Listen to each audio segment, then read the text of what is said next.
Okay, friends, we're moving on. Chapter 20 is all about atomic spectroscopy.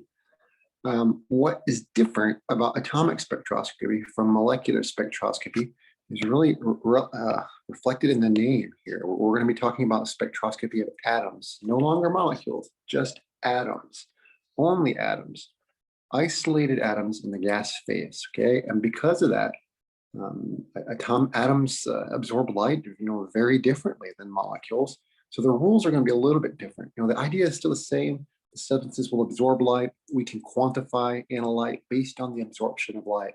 That's going to be the same. But the thing is boy, they behave very differently than molecules. We're going to get into that. As always, we'd like to start with a summary of some key terms. They're listed here on the top.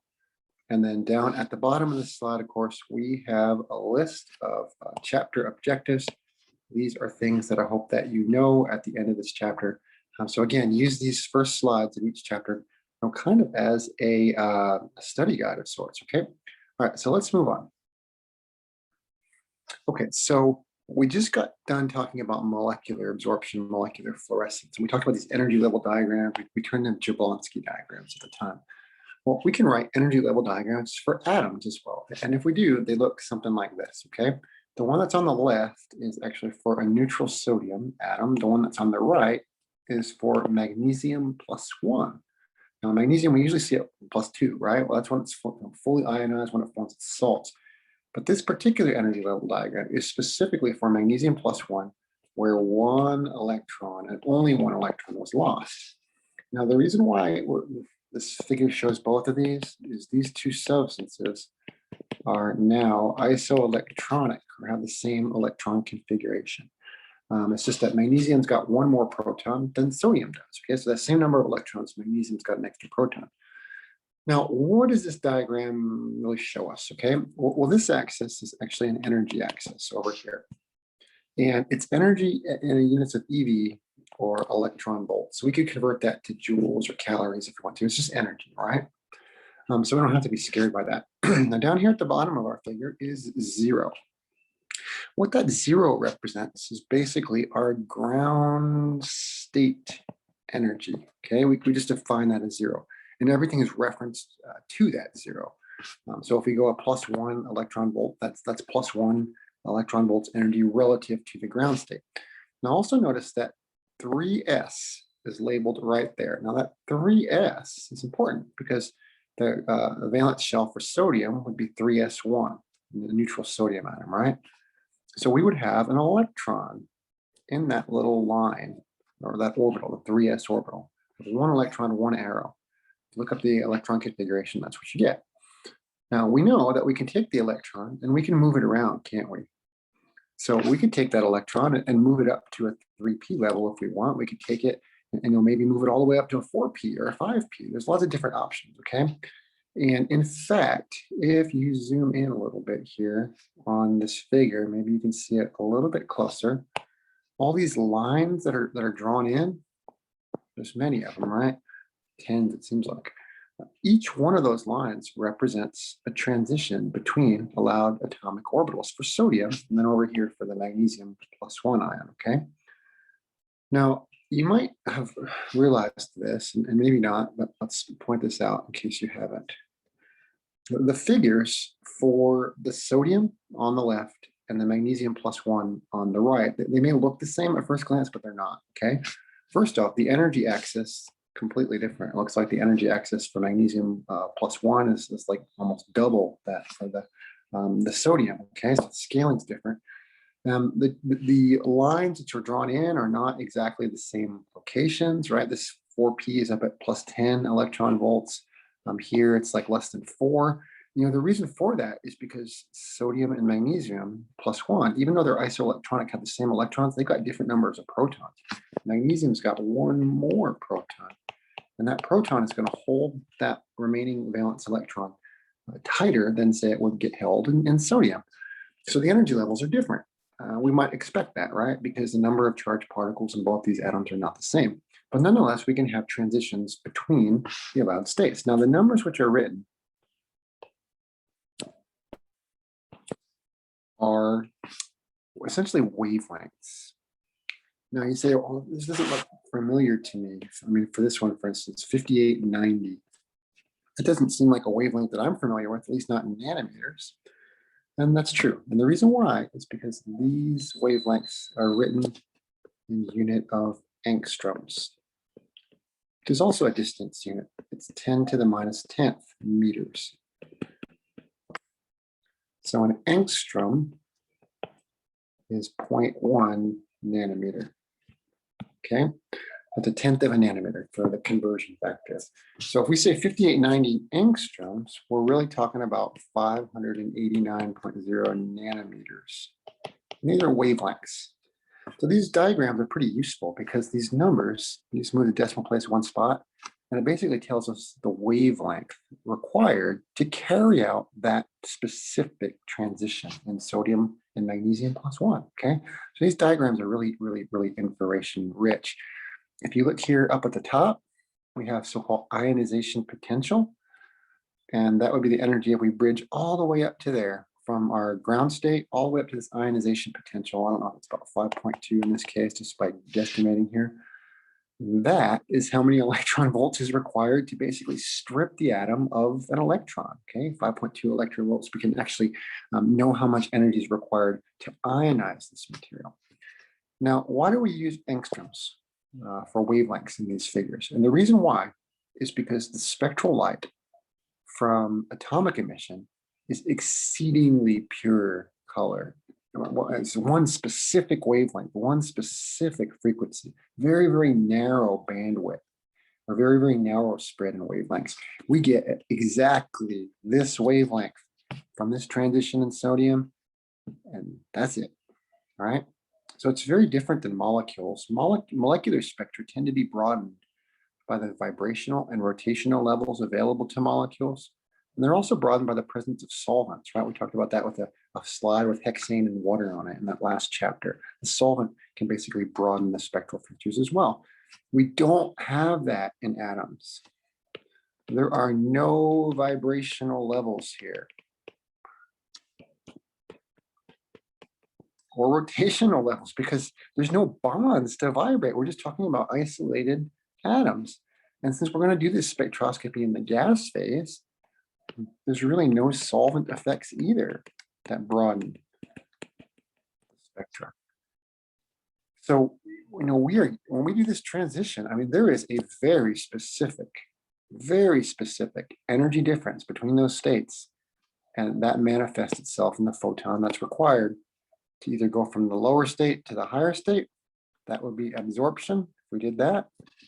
Or I guess we could turn around and do the opposite, right? If we had an atom in that, if we had an electron in that 3p level or in the excited state, and we wanted to go back down to the ground state, well, that would be emission of a photon, wouldn't it? The light would be given off. Okay, so we can go either way, but man, very specific color of radiation is required to do that. And that's one of the things I want you to take from this initial discussion. Also, these energy levels are so different for sodium and the magnesium plus one, even though they have the same number of electrons. They have very different electronic properties because they have different protons in the nucleus. Now, because of these two facts, okay, the different spectra, different electronic levels for different atoms, and also the purity of the light that we get in terms of the wavelength, I oftentimes like to say atomic spectra kind of like a fingerprint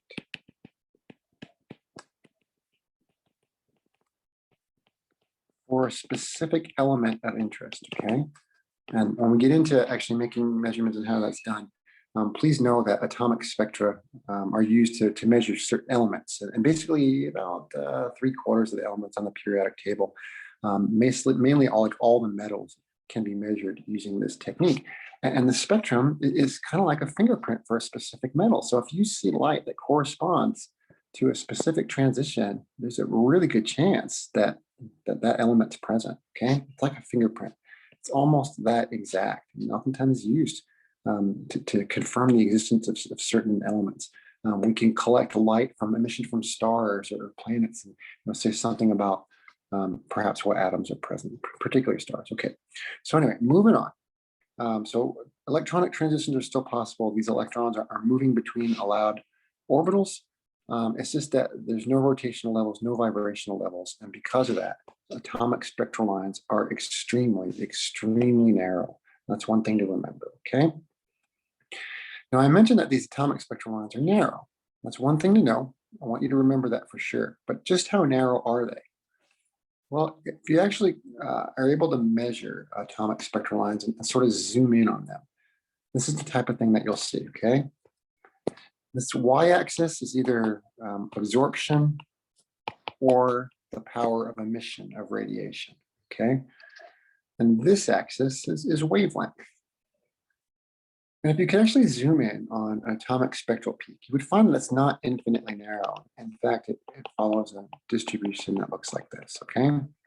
It's a symmetrical distribution around some value. Now, we need a way to describe the width of these spectral features. So we're going to choose FWHM, which is an abbreviation. I always like to joke, right, that physical scientists are really creative people and come up with great names for things. Well, FWHM sounds kind of mysterious, right? But it really just stands for full width of the peak at the half maximum point. So what that basically means, okay, is right there, right here, right, is the maximum, and this is the minimum. So there's a deviation from that minimum baseline, isn't there? And that's the highest level, highest deviation. So why don't I go to half the maximum? And that would kind of be right in through here, right? Half the maximum. And I'm going to measure the full width of my peak at that half maximum. So guess what? That full width in wavelength units is my full width at half maximum. It's easy, right? It's not complicated at first, but it's really very, very easy. Now, it turns out if you measure this full width at half maximum for atomic spectra, you end up getting line widths about 10 to the minus 2 nanometers. This is 0.01 nanometers. This is 100th of a nanometer in width. That's how wide that peak is. Again, extremely spectrally pure light. Nonetheless, atomic spectral lines are not infinitely narrow. They have some width associated with them.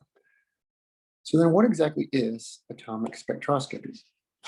Well, it's a family of techniques, really. This is a broad number of techniques. We can only have time to talk about some of them in their class. But what they boil down to is we're going to either measure the absorption of light or the emission of light, of atoms or ions. And they're always going to generally be in the gas phase. It sounds kind of weird, right? Because we don't usually think of elements, particularly metals, in the gas phase. So we're going to have to get them into the gas phase.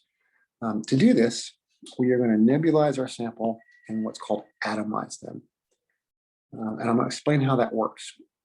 But this process of nebulization and atomization is going to require a very, very, very different experimental setup than what you've seen before. So we use a completely different measurement instrument for atomic spectroscopy. And that's important to start off with, okay? Because you don't use the same apparatus for this as you would molecular spectroscopy. They're completely different, and we'll see that once we get into it, okay? But this is basically what's going to go on. Now, again, our analytes here are going to be elements. We're going to do elemental analysis. And it turns out, as I mentioned earlier, I would estimate 75, 80% of elements can easily be measured by this technique, really. And if you try hard, maybe you can even get a little bit more than that. But these are our analytes. And in my experience, this is used a lot for metals from the periodic table, the group 1 and 2A and transition metals. This is a great, great, great, great method to measure those analytes and samples. It is highly specific. The reason being, those atomic spectral features are so narrow. When you see a peak in the spectrum, it's a lot like a fingerprint for that atom.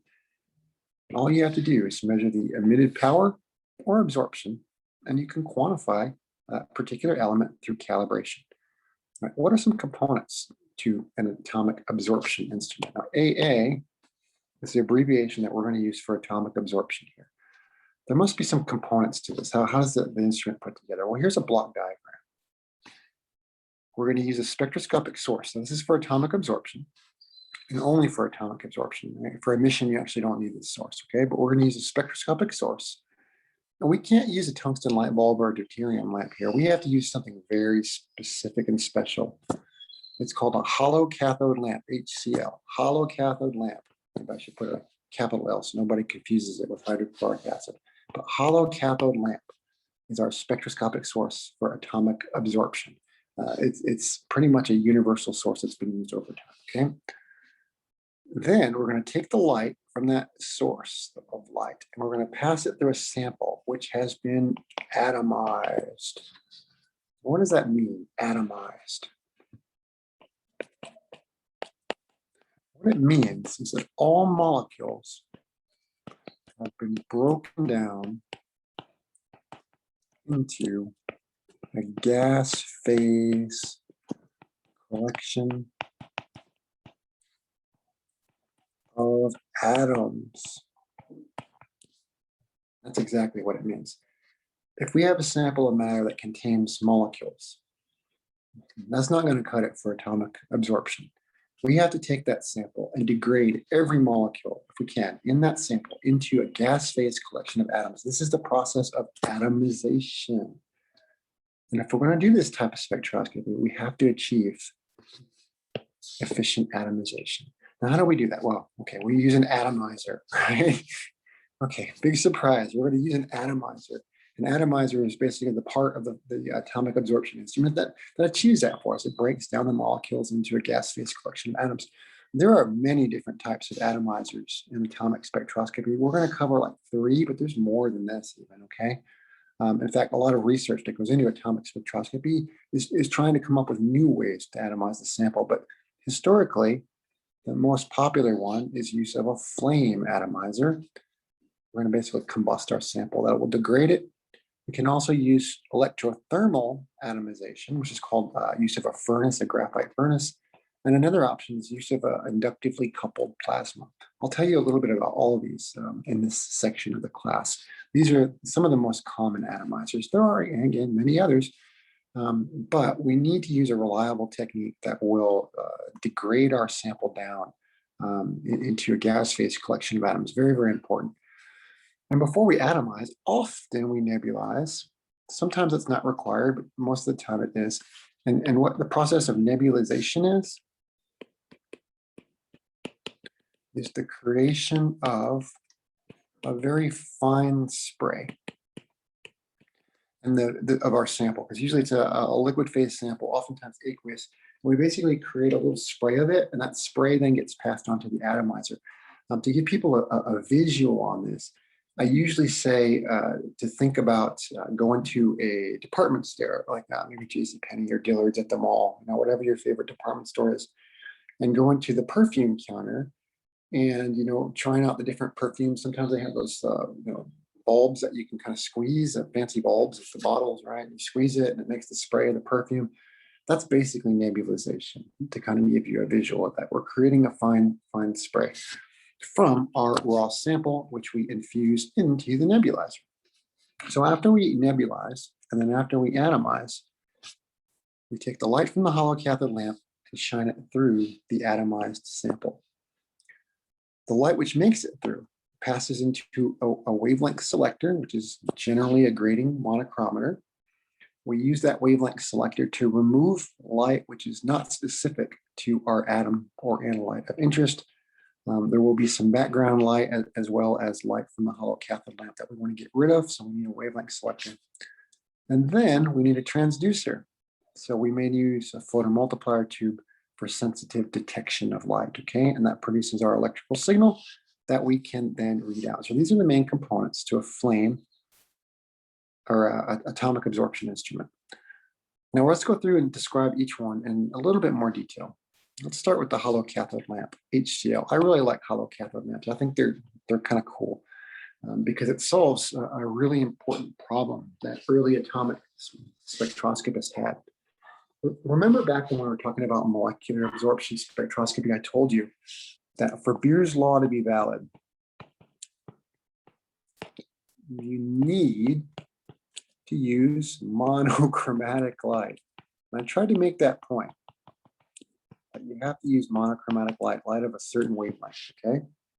So in atomic spectroscopy, this is the same situation. You still need to use monochromatic light, but this is a big, big, big problem. It's probably not obvious, but it's a big problem. And the reason why was because, well, I just talked about sodium going from that 3s level maybe up to a 3p level. That's that transition that we talked about. And that occurs at a very specific wavelength, 589 nanometers and only 589 nanometers. And that line width is like 0.01 nanometers wide, right? It's exceedingly spectrally pure. So how can I make a light that's exactly that color or exactly that wavelength and only that wavelength and has a bandwidth sufficiently narrow, even narrower than the atomic bandwidth? So I can call it this monochromatic and I can meet the standard. This is really difficult. You can't use a tungsten lamp. It's way too broad. Deuterium lamp, same story. So we need to use a special source, the hollow cathode lamp, which helps us solve this problem. So it's actually kind of a really cool thing, I think, from an engineering perspective. So if you were to buy a hollow cathode lamp, this is what they would send you. It would look something like this. If we look inside of it, we can see it's a sealed glass container. Right here on the far right is a window. It's oftentimes made of quartz because, again, as we learned in the last chapter, oftentimes silicate glasses are not UV transparent. So we're going to make a quartz window, which is UV transparent. So ultraviolet light can get out of it if need be, okay? And that's going to go over to the spectrometer where we're going to make our measurement. So that's the direction of the beam. But how is the light produced in one of these hollow cathode lamps? So the thing that we need to know is that there are two electrodes. And we're going to actually bias them or apply a voltage to them. It's usually several hundred volts. Let's just say 500 volts for our purposes here, okay? We're going to make the so-called anode, which is represented by this ring, the positive electrode, and the cathode, the negative electrode. Keep that in mind. That will be important here in a couple of minutes, okay? Now we're going to turn on this power supply. We're going to apply a 500 volt voltage, okay? Now what's inside this chamber is important. It turns out that we're going to add a little bit of an inert gas, usually oftentimes it's neon, maybe argon, helium, something like that, okay? Let's just say neon. And we're going to put a small pressure of neon inside this chamber. And it turns out that when we turn on this lamp and we apply that high voltage, a very interesting thing can take place.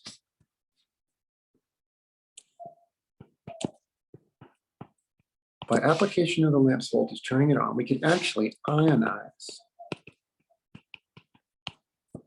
neon atoms inside that chamber. And this is actually pretty important, okay? And to understand why, let me zoom in a little bit. So we ionize our neon. And let's just say right in here, I make some neon, this is Ne+, some neon ions right between the electrodes.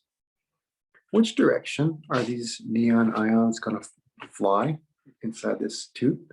Are they going to fly to the positive electrode, the anode, or are they going to fly to the negative electrode, the cathode? I think we can all agree they're going to fly to the negative electrode because the neon atoms have been stripped of an electron. They're positive charge. They're going to fly to the negative, right? Opposite charges attract. So that's basically what's going to happen. Our neon atoms are going to be accelerated towards our electrode called the cathode. Notice it's kind of hollowed out, right, in terms of its design here. So the neon that's created, the neon ions which are created, get accelerated towards the cathode. And they don't stop.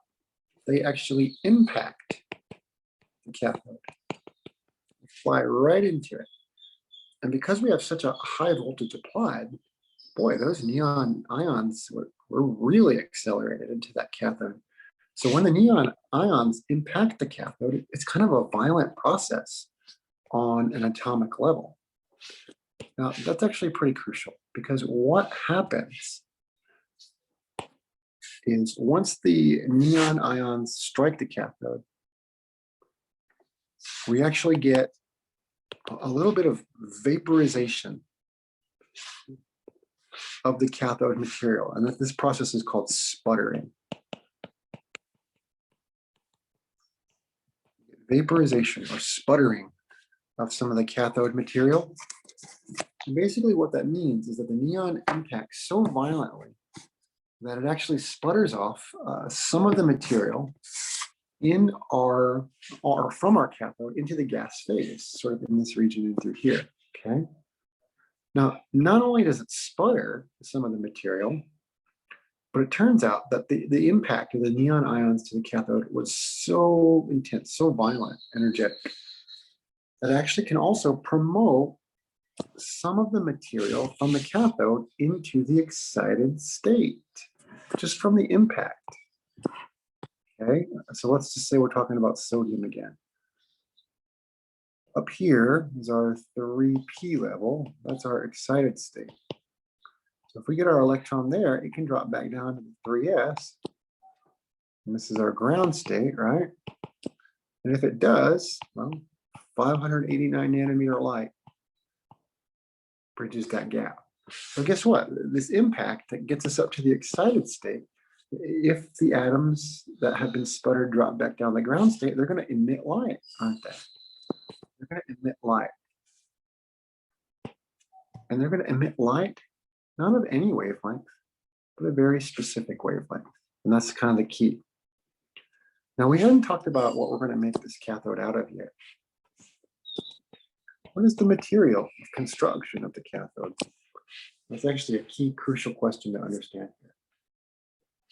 What if I was smart about this? What if I made that cathode out of the element that I want to measure?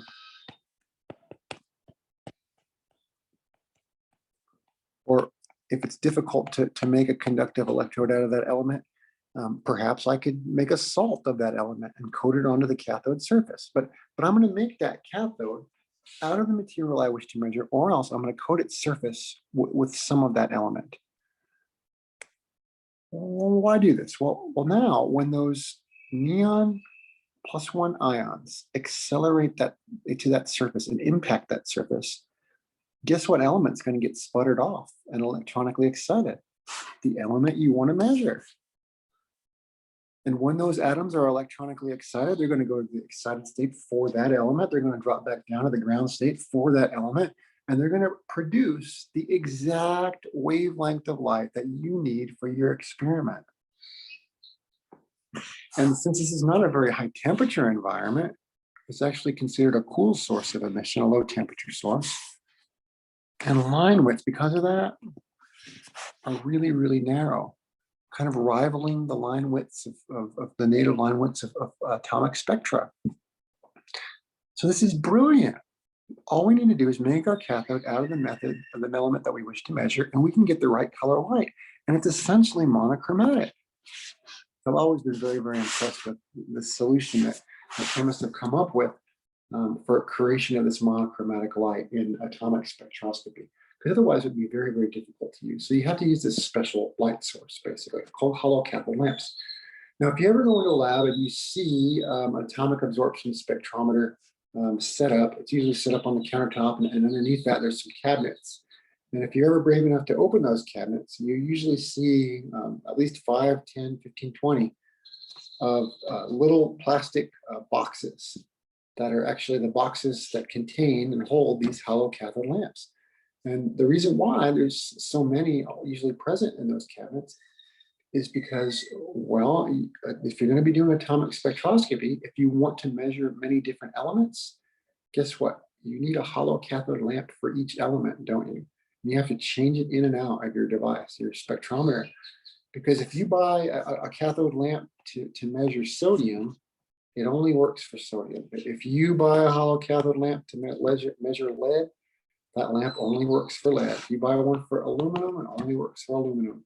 So you need one lamp for each element. And that just kind of goes along with this. So it's not necessarily super efficient use of these devices. There's been some other ways around this in the future, but nonetheless, or there has been some other ways around this developed recently, but nonetheless, people still commonly use these hollow cathode lamps, and you have to match your hollow cathode lamp to the element that you wish to measure. All right, so that's something that just needs to be done. Now, I mentioned that we have to nebulize our sample. There's two different types of nebulizers. This is that device that makes that fine spray, like the perfume at the perfume counter. The two most common types of nebulizers are pneumatic nebulizers and ultrasonic nebulizers, with pneumatic being by far the most common. The way a pneumatic nebulizer works is a rapid flow of gas breaks sample liquid into tiny droplets. You usually get a wide range of droplet sizes using a pneumatic nebulizer. And we actually come up with a device called an impingement bead. Very simple. It's just a surface that droplets impact upon inside of our pneumatic nebulizer with the purpose of removing larger droplets. And despite pneumatic nebulizers being a low-cost option and very popular, they're actually not very efficient. About 90% of the sample is wasted. Okay, let's see kind of how that works. And to illustrate, let's zoom in here. So here is our sample. It's oftentimes an aqueous phase sample, but it's generally a liquid phase sample in many of these devices. And that sample is basically pooled or sucked up through a tiny little capillary tube. So you basically dip that capillary tube down your sample, and it will kind of automatically draw it up into the spectrometer. And it does so at a pretty high flow rate, at least 5-10 milliliters per minute. It consumes sample pretty rapidly. So what happens inside the instrument? Well, that liquid flows through a central tube to the end of the capillary tube, where a really rapid flow of gas flows over the outside of the tube. And it turns out that very, very rapid flow of gas kind of breaks up the sample fluid into these tiny little droplets that you see right under here. And they basically flow out from this orifice in this high-speed flow of gas into a larger chamber where the fast flow gas, we're going to call that here our oxidant gas. It turns out we're about to make a flame, okay? And you know from general chemistry that if you're going to make a flame, you need a fuel and oxygen, right? So you need some kind of oxidant. Oxygen will be an option. You can also use air and a few other things, okay? But you need to have that oxidant gas to support the flame. So that breaks our droplets up into these, or breaks our fluid into the tiny droplets. And then in this larger chamber, we also mix our oxidant gas with a fuel gas. So all that's mixed, the fuel, the oxidant, and our sample is mixed inside this a little bit larger chamber. Now I mentioned that there was a way to remove the larger droplets. That's this impingement bead. Okay, if a large droplet basically is accelerated out of this orifice, large droplets have a larger mass and they have a larger momentum. So what happens to those larger droplets is they end up hitting this impingement bead and being removed from our flow. The fluid accumulates on the impingement bead and eventually just drops off and goes down the drain line. So another thing that you see if you ever see one of these instruments in the lab is always there's just like a large carboy or a plastic container. It's usually like 20 liters or some large volume on the floor in front of this type of instrument. And that's basically to collect waste from the drain line. Okay, because a lot of the sample ends up hitting that impingement bead and moving down this drain, unfortunately. Not too efficient. But the reason why we do that is because we only want to use the small droplets. We want to use a large number of small drops into our atomizer to make our measurement. That makes a more stable signal, less noisy signal, okay? So small droplets, when they're accelerated out of that orifice, they're actually able to follow the gas flow around the impingement bead if it's small enough. They have less momentum and they're able to change directions more easily and make it to the other side of the impingement bead, where they flow on up to our flame atomizer. And basically what we would have up top at our flame atomizer is there's a a burner head, basically, called a slot burner. I'll tell you about that soon. And that slot burner basically produces a flame, kind of like a Bunsen burner flame. It's just going to be a different shape. It's going to be elongated flame, usually on the order of 10 to 15 centimeters in length. That actually increases the path length. So our tiny little droplets make it up into this flame head. They're mixed with a fuel gas and oxidant, so we can light it all on fire through a spark. And we use the flame, the high temperature environment of the flame, to atomize the molecules in our sample and break them down to a gas phase. And then all we do is we're going to shine the light from the hollow cathode lamp through that flame out to the other side. And we're going to make atomic absorption measurements. This is the most common design for atomizers and also nebulizers. Okay. Now, because that impingement bead removes so much sample, only about 10% of the sample ever reaches the atomizer. It's highly inefficient device, this pneumatic nebulizer. However, it's inexpensive and it's widely applied, so people use it all the time. The other option is the ultrasonic nebulizer. This is much more expensive. I'm not really sure why it's much more expensive. It's actually a pretty simple device. It just is. If you were to buy one, they can run $20,000, $30,000. But what you basically do is you take a vibrating plate, you vibrate it at ultrasonic frequencies, high frequencies, right there. And then your sample is pumped onto that plate. And basically this plate vibrates back and forth, very high frequency. And what that causes it to do is it breaks up your sample into a very large number of fine drops, a very, very fine aerosol. And that's very advantageous because now we've created very small drops, very fine particles out of our sample. We're going to increase the efficiency of transport to the atomizer. We're going to get more of our sample to the atomizer. So because of that, our detection limits for when using an ultrasonic nebulizer can be significantly better than when using the pneumatic nebulization because we just get more material into our flame, okay? And the smaller droplets promote better atomization and better performance overall. But nonetheless, the ultrasonic nebulizers, this vibrating plate, is not used as much as the pneumatic nebulizer. Now, I mentioned that there are many different atomizers. So I'm going to summarize those at this point and start putting these pieces together. The first atomizer I want to tell you about is the flame atomizer. The flame atomizer is the oldest and definitely the most popular form of atomization that chemists employ. It's just because it's easy to set up, it's convenient, it's low cost. There's a lot going for it, okay?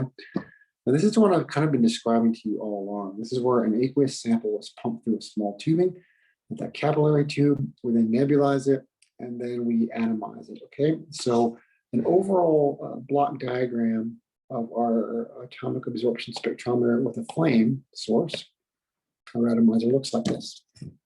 We have our hollow cathode lamp. I explained how that works. And indeed, we produce a flame right here. We mix a fuel with air or an oxidant gas. There are a couple different options for the fuel and the oxidant gas. I'll get to that in a second, but we mix it here. We nebulize our sample into tiny drops. We mix everything together, pass it onto the flame, and we basically combust it in a high temperature environment. This takes our molecules and it breaks them down into atoms in the gas phase inside that flame. And that's what we want. We want a gas phase collection of atoms. The flame does that for us. So we simply pass the light through the flame out the other side into our monochromator. We spectrally select the color of interest for the atomic transition, pass the light after spectral filtering onto our detector to get our electrical signal. And it's that simple. This is a flame atomic absorption spectrometer. Now, later, I'm going to tell you about an alternate technique. One of atomic emission, make that AE. In atomic emission, you don't measure the absorption of light, you measure the emission of light. So what would happen if I just turned off my hollow cathode lamp and kept the rest? So my sample still goes into my nebulizer, gets nebulized into a fine mist. My fuel, my air mix with my sample, and I still make this flame. Everything's the same. Would this still be a useful instrument for something? Turns out it would be.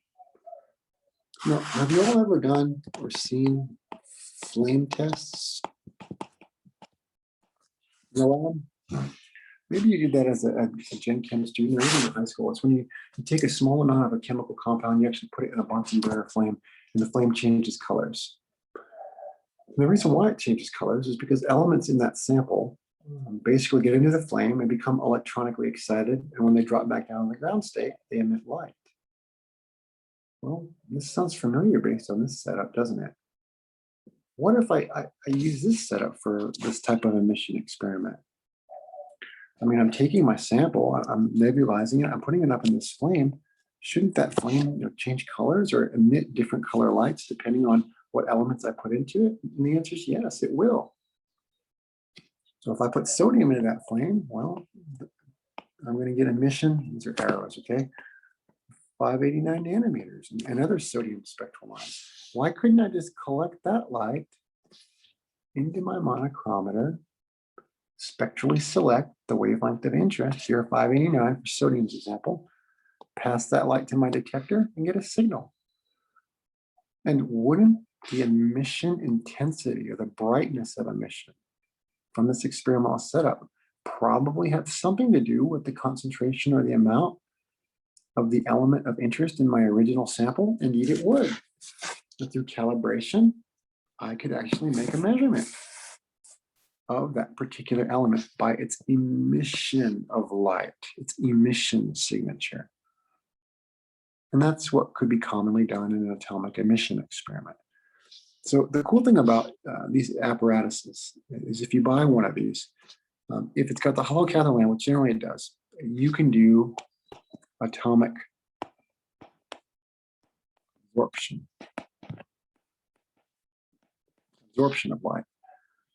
But you could also just run it in an emission mode where basically you turn this off, eliminate that, right? And you just study the emission from your flame.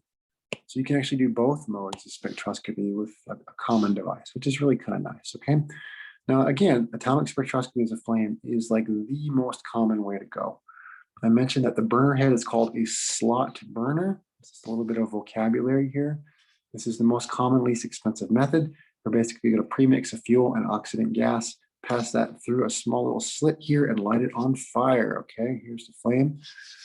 And our light beam from our hollow cathode lamp is basically directed across the length of the flame, the long axis, not the narrow. And again, that axis would be here in our little drawing. It's about 10 to 15 centimeters is typical. And that is our path length for our light to travel through. We use the longer axis, not the narrow axis, to maximize our path length. This device, again, is called a slot burner. Now, because it's a burner head, right, kind of like a Bunsen burner, we can have lots of different fuel oxidant combinations that you can use. Many of these have been explored over time. Atomic spectroscopy is sort of an old technique. So there's been many, many years of research done on this. And this slide, and the table down at the bottom of the slide, basically summarizes some properties of different flames which are available to us. And when I say different flames, what I'm basically meaning is you're using different fuel oxidant combinations. And in practice, you can also basically change the flow rates of these gases and make more oxidizing, more reducing conditions. You can change the temperature a little bit just by changing the mixing ratio, okay? But this table deals with the composition of the fuels. So we can use natural gas as a fuel, maybe use hydrogen as a fuel, or else you can use acetylene. In my experience, the acetylene is by far the most popular because it's a pretty inexpensive gas. It's used a lot in like welding applications, so it's easy to come by. You can find it, and it's pretty inexpensive. Now, oxidant gases also have several different options. You can use air, you can use oxygen, and lastly, down at the bottom is nitrous oxide, which is N2O. Oftentimes, that gas is used as an oxidant gas when refractory oxides are expected to be present.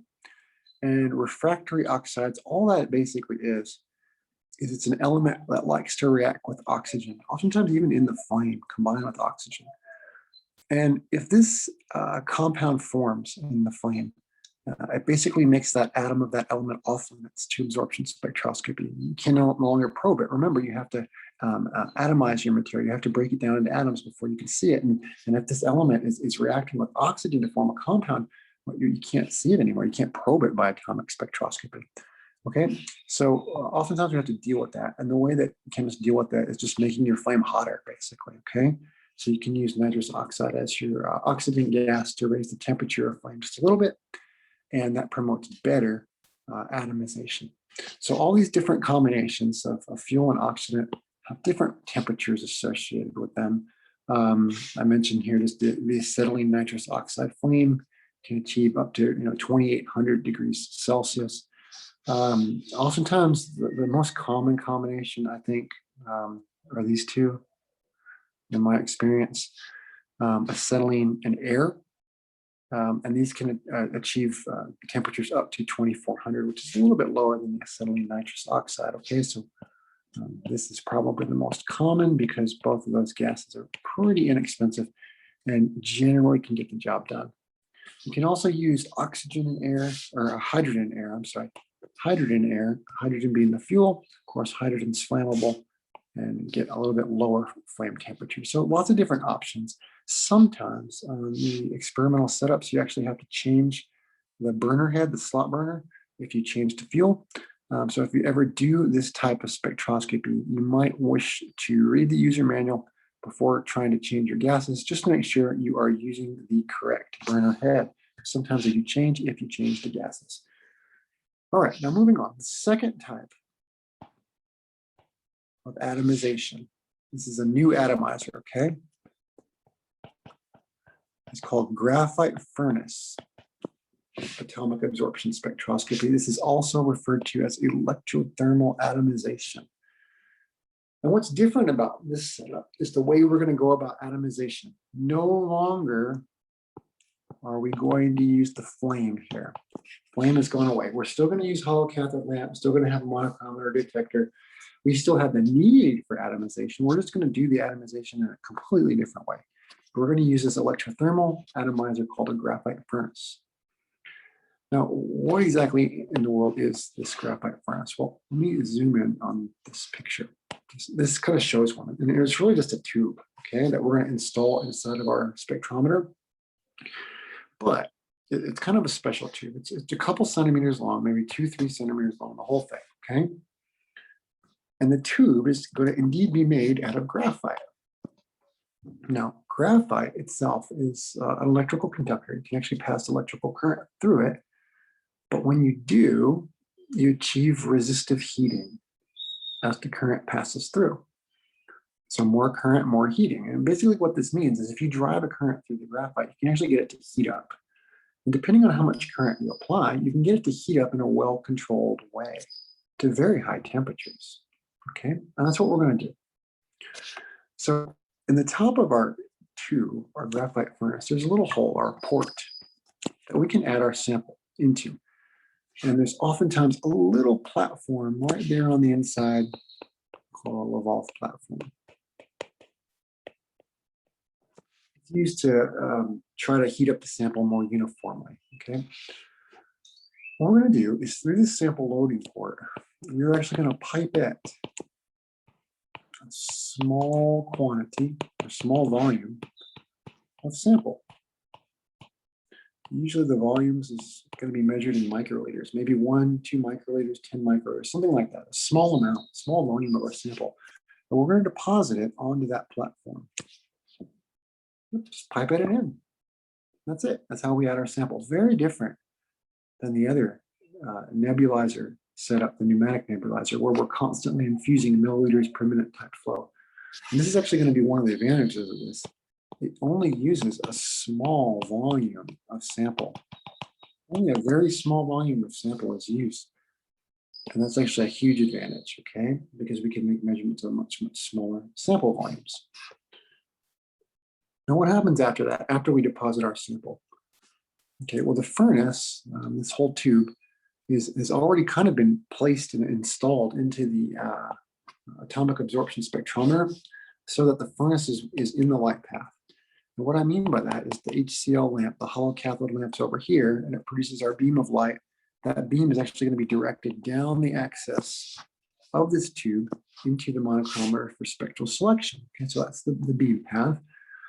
And now to actually produce a signal, we have to heat our sample. And we're going to do this electrically by passing a current through the tube.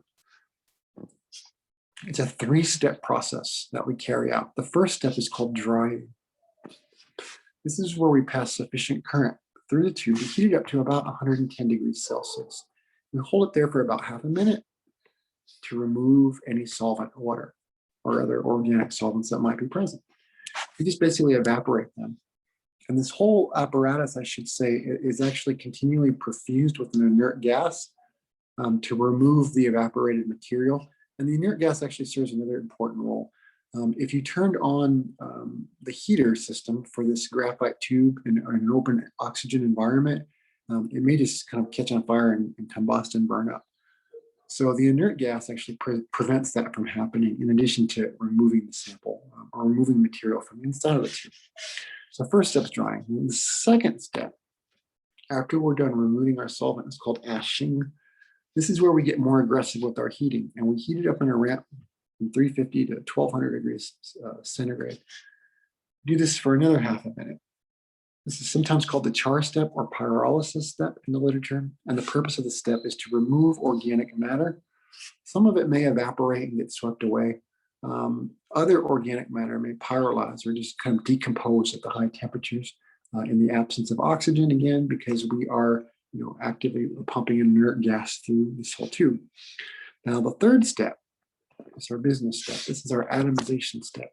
We get even more aggressive with our heating, all the way up to as high as 3000 degrees Celsius. And over about a 3 to 10 second period, the remaining material inside of our tube, which should be inert and non-volatile, essentially atoms basically, or if any molecules are left, those molecules are degraded into atoms. And basically,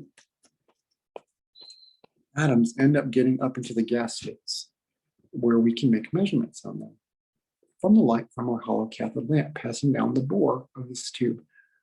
So we have about this 3 to 10 second time window to make our absorption measurement before that material is swept away, okay, and never to be seen again. So this is electrothermal atomizing. It has several advantages, and I mentioned one already. Small volume samples. It's a huge advantage for this, okay? Like microliters of sample. You could never use microliters of sample and get a reliable measurement with the other type of device, a pneumatic nebulizer. It just uses way too much sample. Another advantage of this approach is it uses all the sample to produce a signal. Remember I said you might deposit 5 to 10 microliters on that little platform? All of it is used to produce a sample. I mean, we're going to atomize all of it. But remember in the pneumatic nebulizer, the story was different there. 90% of the sample was wasted. That impingement bead just went down the waistline. And in addition, we need a 5 to 10 milliliter per minute sample rate. Gosh, I may need 50 milliliters or more to get a reliable measurement. It's a huge difference in volume compared to microliters for this approach, the electrothermal atomizer approach. And a third major advantage of this electrothermal atomization compared to the pneumatic nebulizer is, I'll say, significant measurement time.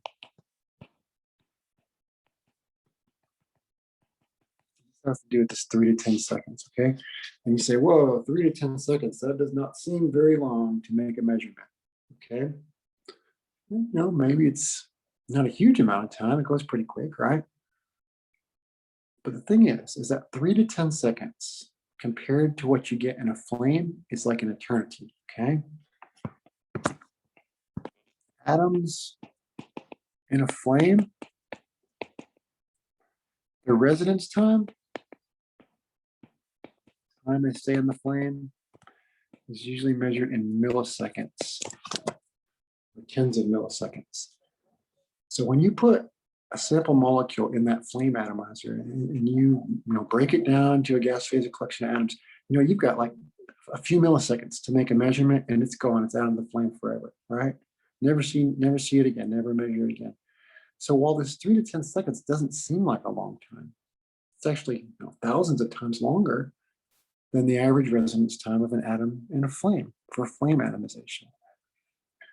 So all of these factors, small sample volumes, efficient use of sample, using all our sample, and significant measurement time, makes electrothermal atomization actually significantly more sensitive than the flame atomizer in many cases. In many cases, you can even achieve 100 times better concentration limits of detection than what you can achieve in a flame. So that's kind of better performing, right? But nonetheless, this method is not necessarily as popular as the flame. I guess it's because you have to sort of add it on as an option when you buy it. You have to buy gases to run this. Maybe that increases expense a little bit. It's just not as popular, okay? Now, I mentioned that oftentimes there's a platform placed inside the tube, the graphite furnace, called a Lovov platform. And the purpose of this is to assure more even heating of our sample. Okay, now the last type of atomizer I'm going to tell you about is this one. It's called an ICP torch, or inductively coupled plasma torch. And as the name suggests, it does make a plasma, basically. Now, a plasma is nothing more than a gas phase collection of ions and electrons. Ions, electrons present in the gas phase, it's oftentimes at very, very high temperature. And this is not going to be any exception. We can achieve temperatures up to about 3,000 Kelvin in this ICP torch, or inductively coupled plasma. So because of that, ICP plasmas are the most efficient atomizers that we could use in a lab. The most atomizer. This is what I mean by that, just so we're not confused, is if you want to take molecules and break it down to a gas phase collection of atoms, this is great for that. This is going to atomize everything because of the very, very high temperature, okay? Now, that's not to say that this is the appropriate choice for all kinds of spectroscopy, because it's actually not. It's really great at atomizing things, but it might not be optimal in all cases for spectroscopy. And as we develop our discussion, maybe that point will become more clear, okay? But right now, let's just talk about this as an atomizer. It's a great, great efficient atomizer. You can break down molecules into gas phase collection of atoms using this device. Now, how does it work and what is it all about? Well, the torch itself consists of a series of concentric quartz tubes. We use quartz here because it can withstand very high temperatures without melting down. The quartz tubes are shown here. Notice that there's an outer tube, and then there's a couple of even inner tubes, really 3 concentric tubes. So the one that's in the middle contains our sample. And we actually continually pump our sample. It's actually an aerosol when we use this. So you might use an ultrasonic nebulizer to make an aerosol of your sample, basically a little mist. And we're going to continually pass that sample into our ICP torch. That's how our sample gets into this torch. Now, outside of that inner tube is a gas flow of argon, an inert gas. These plasma torches use a tremendous amount of argon. That's one of the drawbacks in them, just the cost associated with argon gas. You have to keep buying, okay? But that argon gas, as it turns out, is going to be super important. More on that later. But that argon gas is pumped in here where it's mixed with the sample, and then it comes out into this region where it's mixed with more argon gas, the outermost tube. And that argon gas it serves kind of a dual purpose role. It's going to be also a plasma support gas, but here they call it a coolant. And the idea there is that we're going to have sort of a sheath flow of argon gas flowing very close to that surface of the quartz. And that's a high velocity flow. So the idea is we remove heat quickly to keep this whole apparatus from melting down, basically. Okay, so that's the coolant argon gas, but also the argon It's probably to a certain extent mixes with the other argon gas here, and this kind of mixed together. We'll see what the purpose of that is here in a second. Okay, so how does this work to produce a plasma? And well, by itself, that would not produce a plasma. So there must be something else to it, okay? Let's zoom in here. And the something else is right here. At the tip of this torch, which is about an inch in diameter oftentimes, we're going to coil up a piece of metal tubing. It's coiled around the quartz at the outlet. And we're going to hook up that coil, which is of course a conductor, to a radio frequency generator that can generate high power radio frequency radiation or waveforms in that coil. Okay, and that's actually going to be crucial to the device, because what we're going to do to start the whole process is we're going to create a spark right here. Originally, before this is turned on, you have no plasma, right? So we got to start the plasma. So we create a little spark. The spark is kind of a high temperature environment, okay?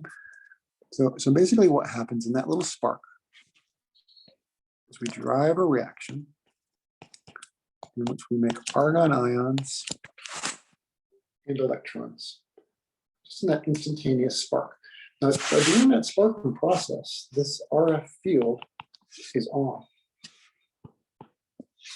So we got a power supply in our lab. We're driving this RF radio frequency waveform in this coil, and that all occurs during the spark. Now, what happens next is really kind of interesting. Now, this radio frequency, if I get the frequency just right, and it's an oscillatory wave, right? Positive, negative, positive, negative. So think what's going to happen in this region, between these electrodes. I'm going to have argon ions, argon +1, and I'm going to have electrons from the spark. Now, if I subject them to this radio frequency radiation, since they're charged particles in that electric field, they're going to want to start to move. The argon ions, the positive cations, are going to want to move towards the negative electrode and get away from the positive, and the electrons, the negative particles, will do the opposite, right? They want to get to the positive and away from the negative. So if I oscillate this field just right, the right frequency, I can actually get these ions to what I like to call dance, okay? They just basically move or oscillate back and forth, okay? Now, they're not doing that in a vacuum, this movement or oscillation, this rapid acceleration, deceleration as the polarity of our field switches. They're moving back and forth and colliding with our sample.